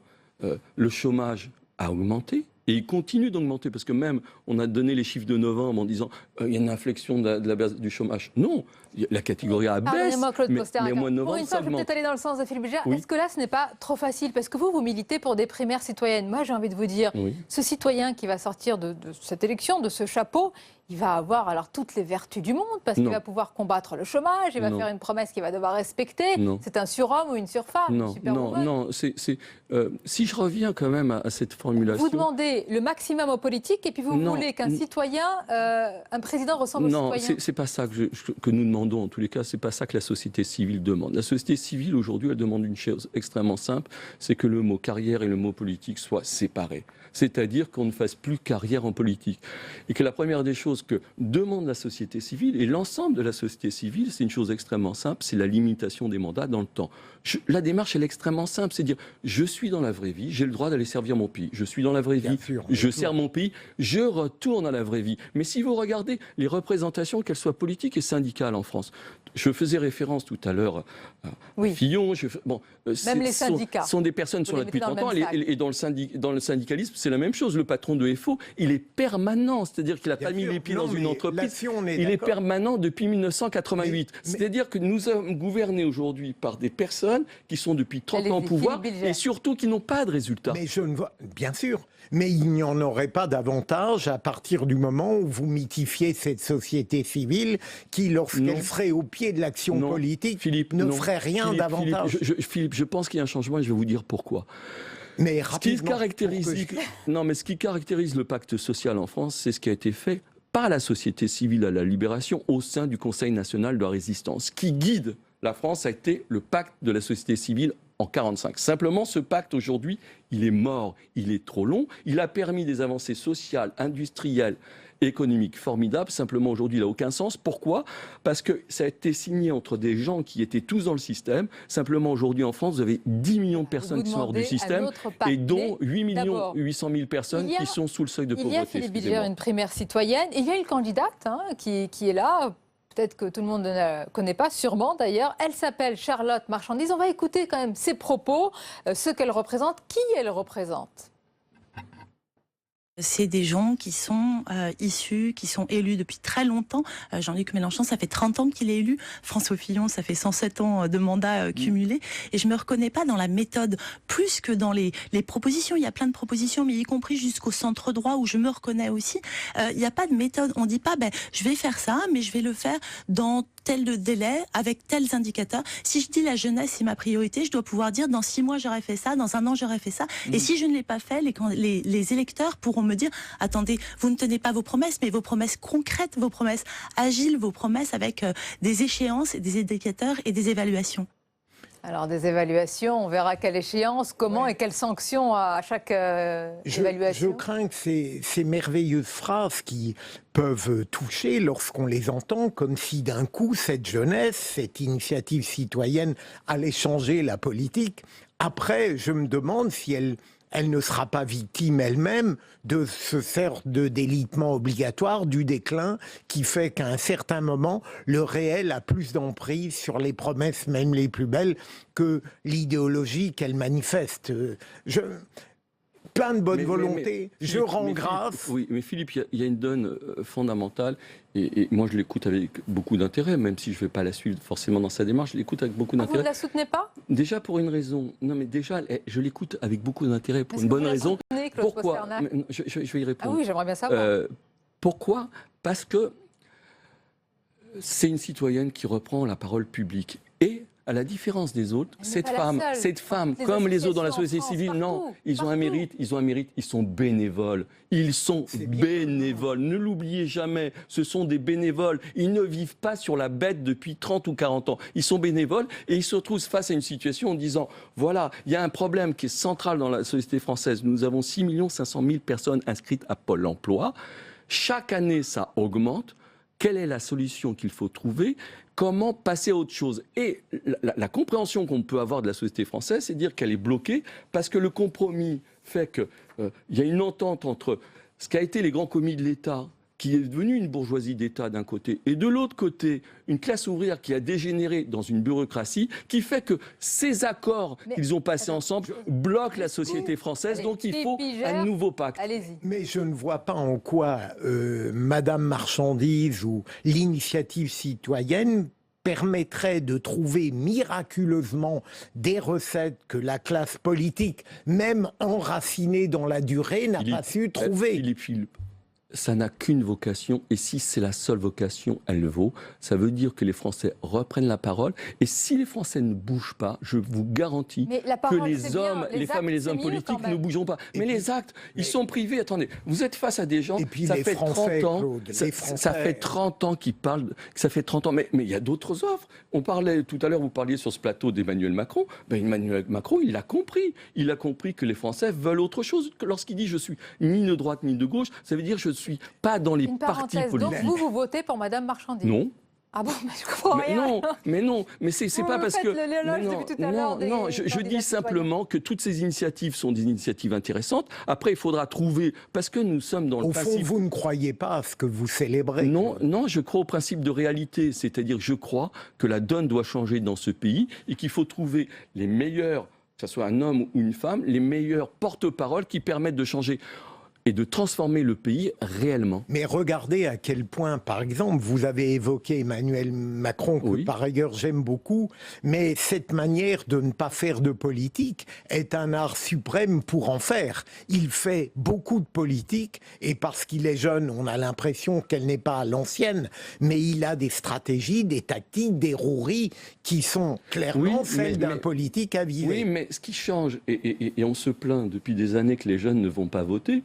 Vous allez voir les meetings, il y a la queue dehors, ils refusent, vous imaginez en France, on refuse du monde dans les meetings politiques. Donc il y a quelque chose qui est en train de se passer, il y a une réappropriation de la politique par les Français. Et ça, on le salue tous, cette réappropriation. Oui, mais ça, rien que ça, pour faire changer... Est-ce que c'est de la politique, vraiment? Oui, bien sûr, c'est de la politique. Mais arrêtez... Emmanuel Macron, c'est quelque chose d'autre. Non, arrêtons de voir avec condescendance les Français. Non, je le dis avec éloge. Moi, je crois que c'est autre chose. Oui, c'est une autre façon de faire la politique. C'est une autre manière d'humanité qu'il offre. Je pense aussi, Emmanuel Macron a une empathie naturelle. Il suffit de voir comment il va à la rencontre des Français. Il y a quelque chose de fort qui se passe autour de la personnalité d'Emmanuel Macron. Et lorsqu'on va dans l'entourage d'Emmanuel Macron, on est frappé par tous ces jeunes qui se réapproprient la politique, qui disent... Et c'est pas un discours de jeunisme en disant balançons les vieux. Non, c'est pas ça. C'est passons à autre chose, passons à une autre étape. Donc, parce beaucoup que d'espoir et d'attente. Attention à la suite. Il faudra répondre à tout cela. Ça vous sera savez, très ça ne peut pas important. être pire que ce qu'on a aujourd'hui. Ah, mais plus les attentes sont importantes, plus les déceptions peuvent mais être le risque est tellement faible. Regardez, moi j'avais fait un papier un jour en disant, voilà, ce que fait maintenant l'État en décidant qu'il faut les 500 signatures, c'est de considérer qu'il y a des candidats sérieux et des candidats pas sérieux. En quoi on va un candidat sérieux? Un candidat sérieux, c'est celui qui a un bilan, c'est-à-dire 6 500 000 personnes à Pôle emploi, celui qui a de la dette publique, oui, ça c'est un vrai candidat sérieux. Vous ne trouvez pas, Claude, que mais c'est la réalité. Vous faites franchement...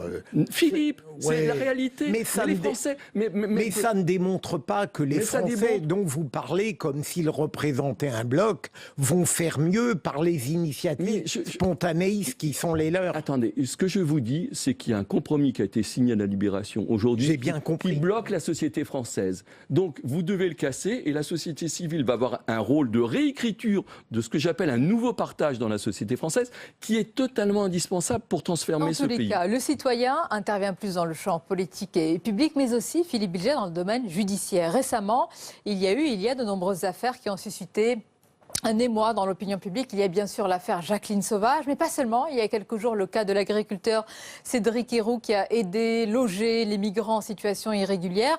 Ça a suscité beaucoup de réactions et ça constitue, est-ce que selon vous, ça constitue autant de pression sur la justice, même si c'est normal, le citoyen s'exprime, mais là, on a l'impression qu'il devient presque une force qui peut contraindre la justice à aller dans un sens ou dans un autre? Je ne dirais pas contraindre, mais... Orienter. Mais durant longtemps, moi, j'ai pensé que la magistrature était trop déconnectée de ce peuple, puisque, en définitive, que ce soit surtout aux assises, bien sûr, où le jury est là, mais la magistrature doit accepter que le citoyen s'occupe de ce qu'il regarde. J'ai parfois eu l'impression que la magistrature le considérait presque comme un intrus. Et tout ce qui va venir irriguer la justice par un apport citoyen, au fond, le seul citoyen qui donne une légitimité aux magistrats avec le respect absolu de la loi.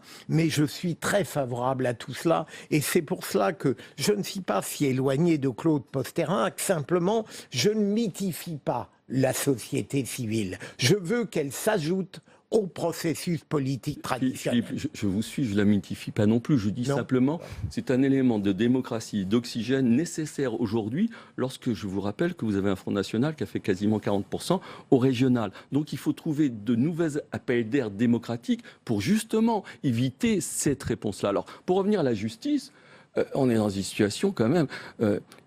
Qui alimente tout ce qui se passe dans la société française. Et on peut s'en plaindre, mais c'est une réalité. Ça s'insinue de façon dramatique et profite le Front National sur ces sujets-là. Le côté, il y a 2 poids, 2 mesures. Et je vais faire référence à un élément de justice qui a eu lieu il n'y a pas très longtemps, c'est l'affaire Lagarde. C'est-à-dire qu'il y a un arbitrage de 400 millions d'euros qui a été donné, et cette personne est condamnée, en tous les cas par négligence, mais elle n'a pas de peine vu son passé. C'est-à-dire que, vu ce qu'elle est, ça veut dire qu'on identifie aujourd'hui, il y a un délit de sale gueule dans la justice française, en tous les cas au niveau de ses représentants, d'expliquer d'un côté, elle a été formidable, donc il n'y a rien, il y a 400 millions d'euros, ça coûte quand même cher à la collectivité, alors que 3 mois avant, il y a une jeune femme qui a été prise en train de prendre un paquet de pâtes dans un hypermarché pour nourrir sa famille. Je parle d'un paquet de pâtes, elle a été condamnée à 3 ans de prison ferme. Donc, c'est intéressant d'avoir votre réaction. C'est avoir ce décalage. Réalité, et moi, je pense qu'on a d'excellents magistrats et je défendrai toujours la justice. Il n'empêche que s'insinuent dans la société française des éléments de ce type-là qui sont extrêmement dangereux, sur lesquels nous devons, nous, être vigilants et sur lesquels nous devons apporter des réponses. Mais c'est sûr que la comparaison, elle est terrible, celle que vous faites, mais je la trouve un peu biaisée. Je trouve d'autant plus dommage cette comparaison que je vous rejoins totalement sur l'affaire Lagarde, où, en plus, la dispense de peine, à mon avis, ne pouvait pas être prononcée puisque le préjudice n'a pas été réparé. Mais je n'aime pas trop ces comparaisons, Claude, que vous faites entre la délinquance au quotidien et celle-là, alors que je crois que depuis des années, et notamment depuis François Hollande, il faut bien lui reconnaître quelque chose, eh bien, le 2 poids 2 mesures est beaucoup moins net qu'avant. Alors on progresse lentement, douloureusement, mais je crois qu'on ne peut plus dire qu'il y a en quelque sorte une justice de classe. Je ne crois pas. Mais moi, je crois que le deux poids, deux mesures s'est installé encore plus fermement. Je ne crois pas. Mais je passe. L'affaire Lagarde, elle est très particulière. Pas particulière. Je vais dire. Et puis la juridiction est particulière. Oui, tout à fait. Mais pas particulièrement au niveau de la justice, mais sur d'autres cas de figure. Lorsque vous êtes le président du Conseil constitutionnel et que vous n'êtes plus président, le lendemain même, pas 48 heures, on vous trouve un poste. Quand vous êtes le président du Conseil... Mais oui, mais les Français entendent ça. Claude, eux, ils sont dans la souffrance. Il y a 6 500 000 personnes qui sont à Pôle emploi. Et le président du Conseil régional d'Île-de-France, le lendemain, il est quoi? On crée un poste pour lui. Le patron de la CGT, on crée un poste pour lui. Bon, ils se disent... Vous ne trouvez pas que c'est une forme de poujadisme vindicatif? Arrêtons. Non, vous jetez du gros sel sur un peuple qui n'a déjà que trop tendance... Philippe, je jette rien du tout. Moi, j'essaye de comprendre ce qui se passe dans la tête des Français. Non, c'est ce qui se passe dans la tête des Français. Vous ne faites que dénoncer. Non. Dénoncer, c'est énoncer par défaut. Non, je ne fais pas, je ne dénonce pas.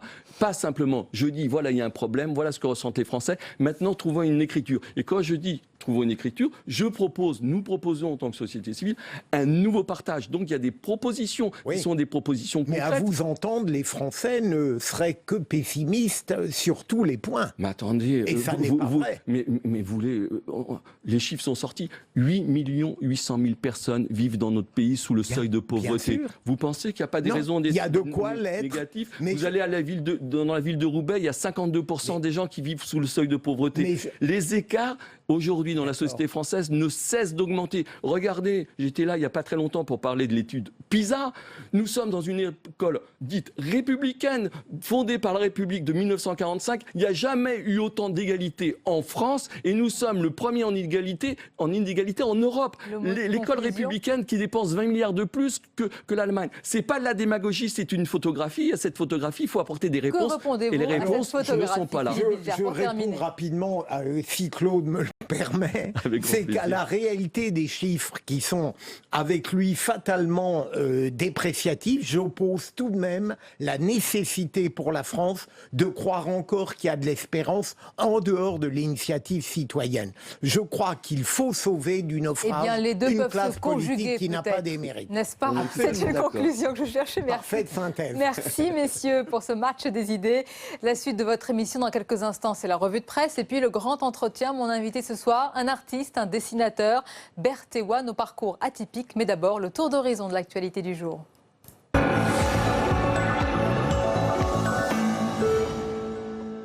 À 13 jours du premier tour du scrutin, répétition générale au Parti socialiste. Pour l'occasion, un bureau de vote témoin a été installé rue de Solferino.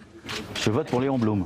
Avec cette année 7500 bureaux de vote répartis sur le territoire, un chiffre en nette baisse, il y en avait 9200 en 2011. Et la principale raison, c'est le fait qu'on a tenu compte d'un retour d'expérience des bureaux de vote de 2011, où certains n'étaient pas opportuns, relevaient moins de 50 votants sur une journée, ce qui évidemment est un peu dommage quand on sait l'organisation et la mobilisation humaine que représente la tenue d'un bureau de vote. Attentat. Recueillement ce matin à Montrouge, à l'occasion d'un hommage à Clarissa Jean-Philippe, tuée par Amédi Koulibaly il y a 2 ans. Minute de silence, marseillaise, un hommage sobre en présence de la famille de la policière municipale. Soyez assurée, chère Clarissa, que nous serons fidèles à la grande cause pour laquelle vous êtes tombée, celle du respect de l'ordre public, celle de la paix entre nos concitoyens. Votre nom est désormais inscrit dans notre histoire et dans nos mémoires. Déclaration. Nous allons nous retrouver tout à l'heure avec une dizaine de ministres et nous allons prendre des décisions, notamment la mise en place d'un comité civique qui va se réunir tous les 3 mois et lancer une harmonisation de l'aide aux victimes. Donc nous allons travailler sur l'indemnisation, sur l'information des victimes, sur les soins, sur la prise en charge, de telle sorte qu'on harmonise la prise en charge. C'est un message de solidarité et c'est aussi une préoccupation très importante puisque si j'en juge par le taux de participation aujourd'hui, nous avons 2 fois plus de participants que prévu, ce qui montre un intérêt réel pour cette cause. Justice. Ouverture aujourd'hui à Dax du procès d'un militant altermondialiste. John Palais encourt 5 ans de prison et 75 000 € d'amende pour avoir volé des chaises dans des agences bancaires. Des actions menées depuis février 2015 afin de dénoncer les montages financiers des banques. Aujourd'hui, un grand rassemblement de soutien se tenait à Dax en présence de plusieurs politiques, dont José Bové ou encore Yannick Jadot. L'événement.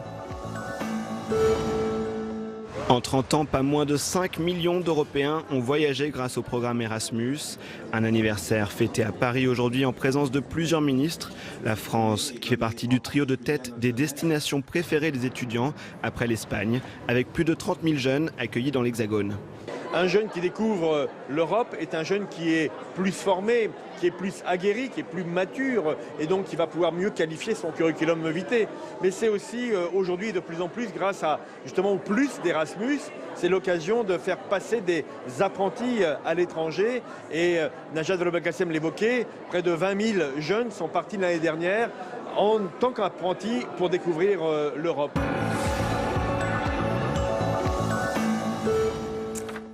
Et c'est l'heure de la revue de presse. On découvre ensemble une de vos quotidiens. D'abord le Figaro avec Obama et des adieux au goût amer, alors que le président sortant va prononcer demain soir à Chicago son dernier grand discours.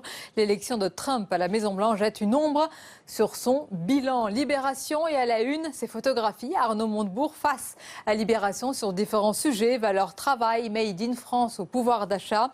C'est à retrouver demain dans votre quotidien. Les Échos et ce constat, les dividendes records du CAC 40. Les entreprises du CAC 40 ont versé plus de 46 milliards d'euros de dividendes en 2016. Enfin, la Croix et cette question brûlante. Syrie, la France doit-elle changer de position? L'interview que Bachar al-Assad a accordée à des médias français à l'occasion de la visite de plusieurs députés fait débat. Voilà pour la revue de presse. Tout de suite, c'est le grand entretien pour aller plus loin.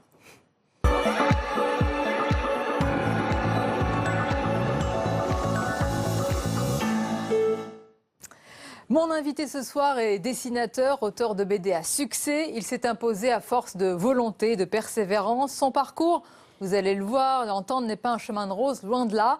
Mais grâce à son coup de crayon, il est devenu un artiste complet, à part entière. Berthe Ewan, bonsoir. Bonsoir. Et bienvenue, c'est un plaisir de vous recevoir. Pareillement, merci. 2 ans après, journée d'hommage aujourd'hui à Montrouge et à l'hypercachère. Et plus largement, ces derniers jours, je voulais vous faire réagir là-dessus. On a vu et revu beaucoup de dessins, de caricatures à l'occasion du triste anniversaire des attentats, dont Charlie Hebdo. Est-ce que quelque chose a changé pour vous le dessinateur, depuis ce qui s'est passé? Est-ce que vous appréhendez désormais différemment votre métier, votre passion? Alors pour ma part, pas vraiment en fait, parce que je suis pas vraiment dans ce registre-là en fait. Je suis pas dessinateur de presse, mais c'est vrai que je me pose beaucoup de questions par rapport à ce qui s'est passé. En tant que dessinateur, on connaît les événements, hein, c'est juste triste et juste incroyable que pour des dessins en fait, des personnes puissent mourir. Votre idole, c'était Cabu, mort assassiné le 7 janvier, il y a 2 ans. Vous avez eu l'occasion, je crois, de le rencontrer? Alors oui, Cabu, il faut dire une chose, c'est que moi je suis de la génération Club Dorothée. Oui. Donc voilà, déjà gamin, je regardais les dessins de Cabu. Et c'est d'ailleurs grâce à lui en fait que tout gamin, je me disais, moi j'aimerais plus tard devenir dessinateur. Et oui, je l'ai rencontré. Vous lui avez demandé quelque chose, je crois, de particulier? Tout à fait. J'ai eu l'audace de lui demander de me faire la préface de mon second album, L'Évasion.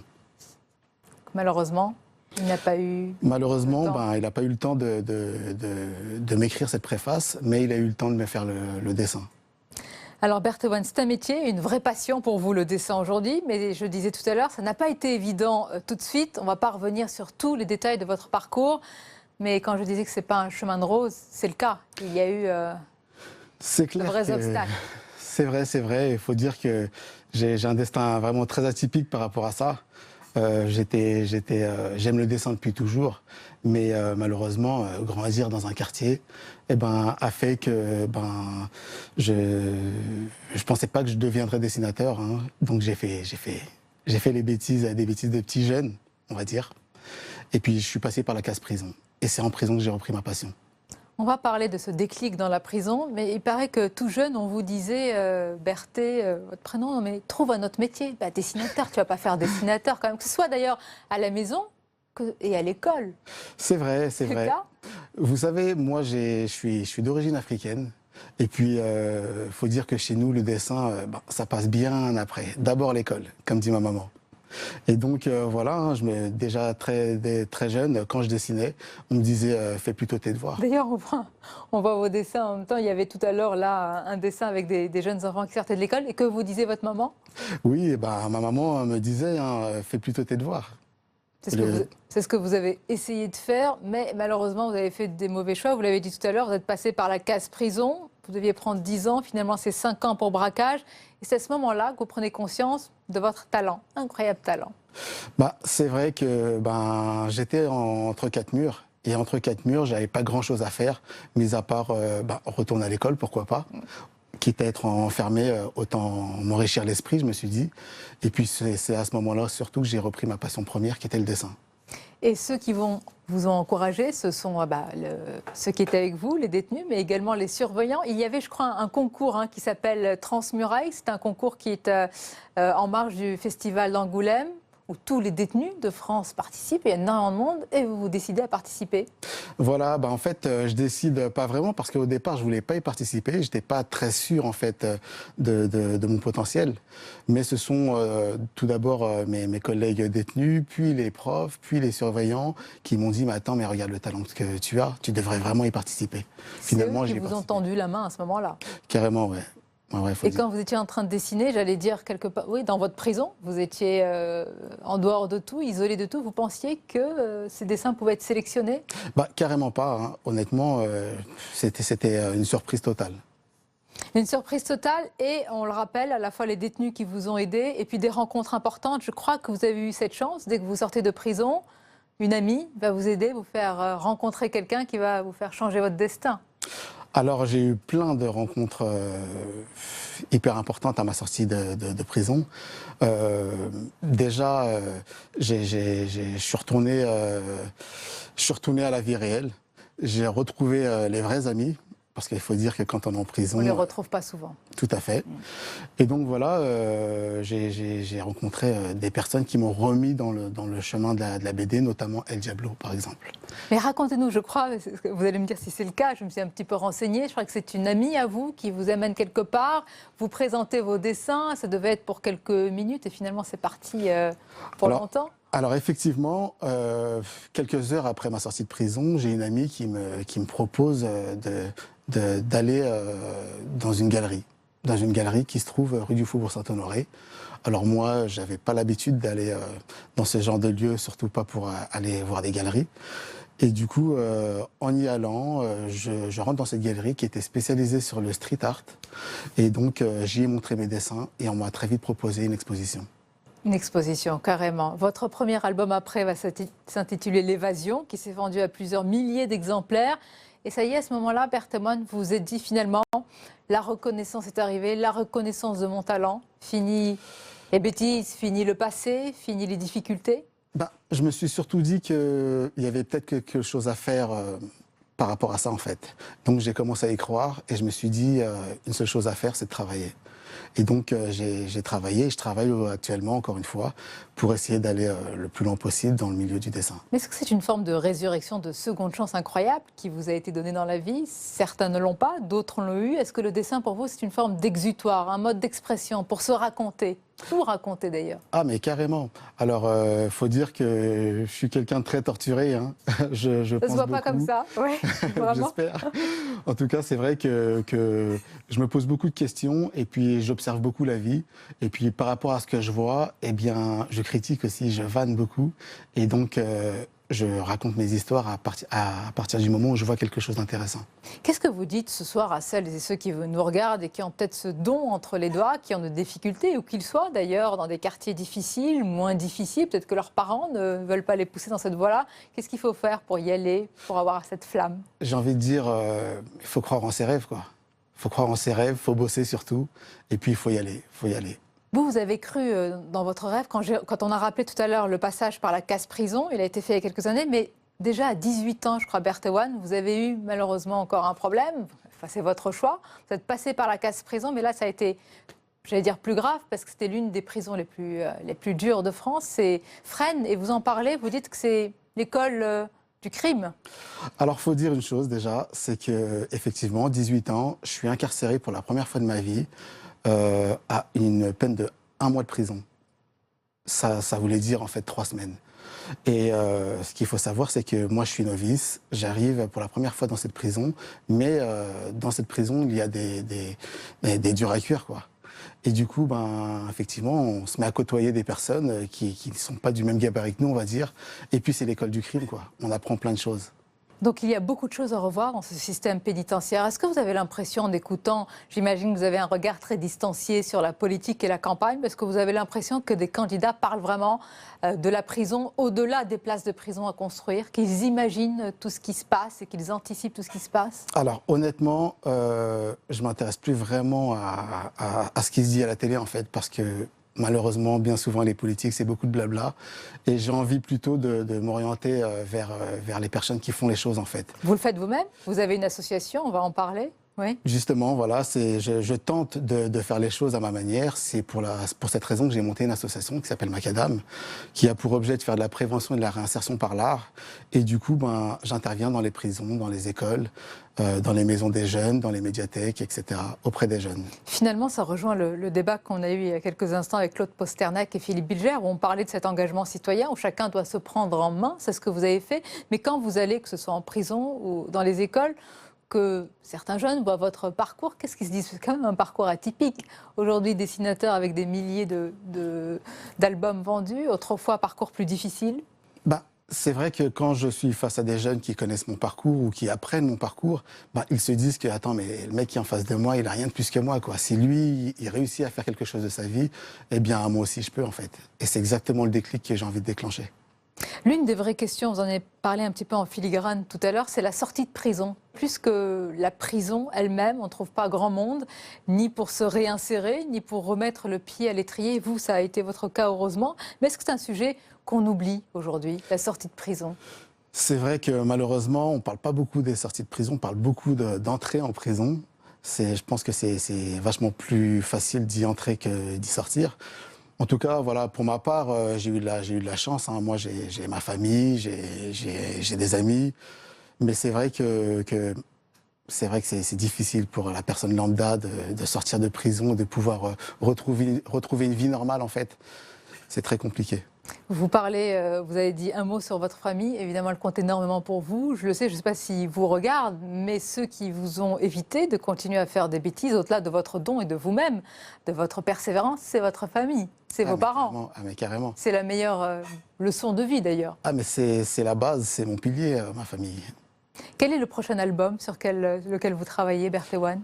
Alors, je travaille sur plusieurs albums, mais disons que l'un de mes prochains albums traitera de la Déclaration des droits de l'homme expliquée aux enfants.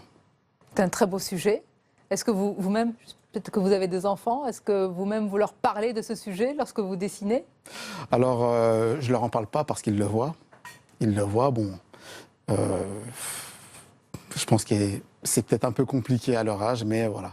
Mais en tous les cas, c'est cette déclaration tellement importante, fondatrice, qui est expliquée aux enfants. Vous reviendrez en parler. Est-ce que je peux vous demander un service pour la fin de cette émission? Est-ce que vous pourriez nous dessiner justement un petit dessin, caricature pour OVPL? On va plus loin. Comme ça, on peut peut-être voir votre coup de crayon à l'heure. Alors, je ne sais pas si c'est le bon feu, ça devrait aller. Ça devrait aller, merci. Et dites-nous, Berthéoine, d'où vient votre... C'est un nom d'artiste? Alors, Berthé, c'est mon vrai prénom.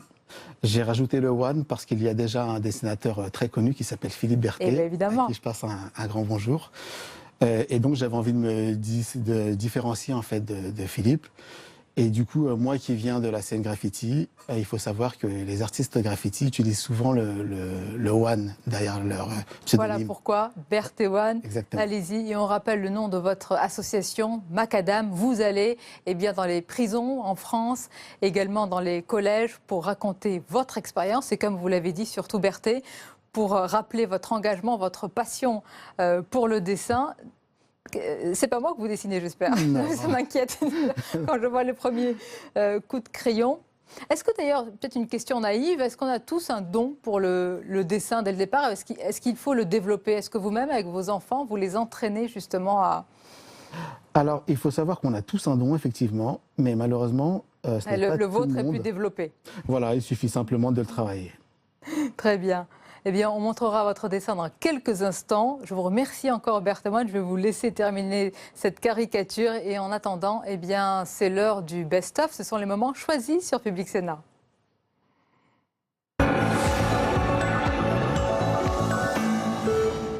Il faut le dire, nous sommes devant une situation extraordinaire, car le terrorisme actuel, je pense comme chacun de nous évidemment, à Daesh ou à l'EI, je laisse de côté d'autres formes de terrorisme, il s'inspire ou veut prétendre s'inspirer de motifs religieux.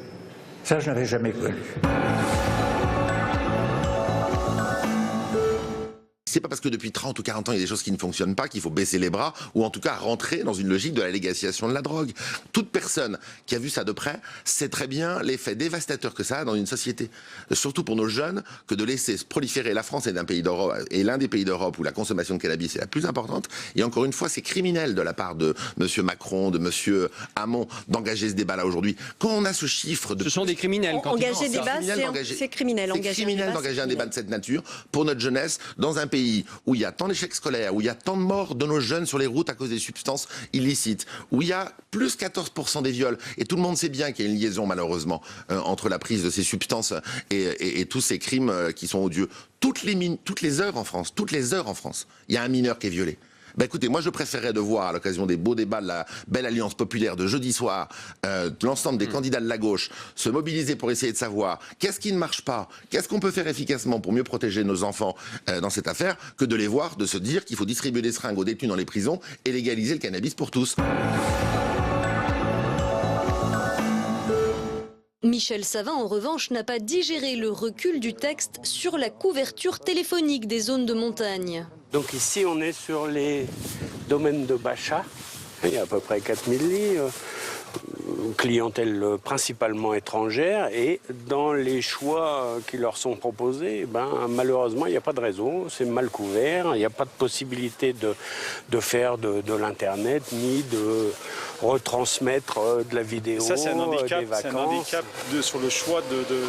Ah, tout à fait, tout à fait. Plusieurs sénateurs ont déposé un amendement dans la loi montagne pour rendre obligatoire la couverture des zones blanches, non ou mal desservies en téléphonie mobile. Cet amendement, qui ne plaisait pas beaucoup aux opérateurs, n'a pas été retenu. Je ne sais pas si c'est un lobbying, mais je pense qu'il y a une pression forte des opérateurs pour éviter d'avoir un texte qui les oblige à couvrir l'ensemble des zones blanches. À titre personnel, je n'ai pas été sollicité, mais on sent bien qu'on a bien vu les réactions des opérateurs qui étaient complètement opposés à cette disposition. Une occasion manquée pour Michel Savin, qui n'exclut pas de présenter une nouvelle proposition de loi pour combler les manquements de la loi montagne. L'expérience de vie a un peu dépassé l'expérience universitaire parce que ça nous permet de rencontrer beaucoup de jeunes Européens qui sont dans le même cas que nous et du coup ça apporte beaucoup et on apprend on est un peu tous pareils. Parce qu'on se retrouve tout seul dans notre pays, on doit se débrouiller et c'est là vraiment qu'on apprend à être autonome et à grandir, à devenir mature, des adultes en fait. L'échange, c'est un enrichissement culturel et personnel absolument considérable. Il y a eu maintenant plusieurs millions d'Erasmus, 1 million d'Erasmus français. Depuis le programme Erasmus+, 200 000 Français ont déjà bénéficié, c'est depuis 2014, parce que c'est ouvert maintenant aussi aux apprentis, aux gens qui travaillent dans les associations. Donc il y a un enrichissement du programme. C'est ensuite un apprentissage de ce qu'est la citoyenneté européenne, le vivre ensemble, ce que nous partageons, nos valeurs, l'attachement à des sociétés ouvertes. Au moment où l'Europe est critiquée, quel plus bel exemple que cette réussite de ces jeunes. Enfin, c'est aussi un passeport pour l'emploi, puisqu'il y a au moins un tiers de ceux qui ont fait un stage dans une entreprise qui ensuite sont recrutés. C'est la raison d'ailleurs pour laquelle il faut encore élargir ce programme.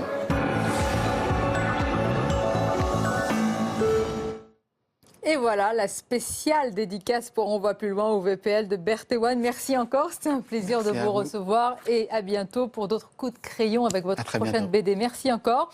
On arrive à la fin de cette émission. Merci à vous, merci de votre fidélité. J'étais très heureuse de vous retrouver ce soir. De rendez-vous demain, bien sûr, 22h. Votre autre rendez-vous matinal, c'est Territoire d'info. En attendant, belle et douce fin de soirée en notre compagnie.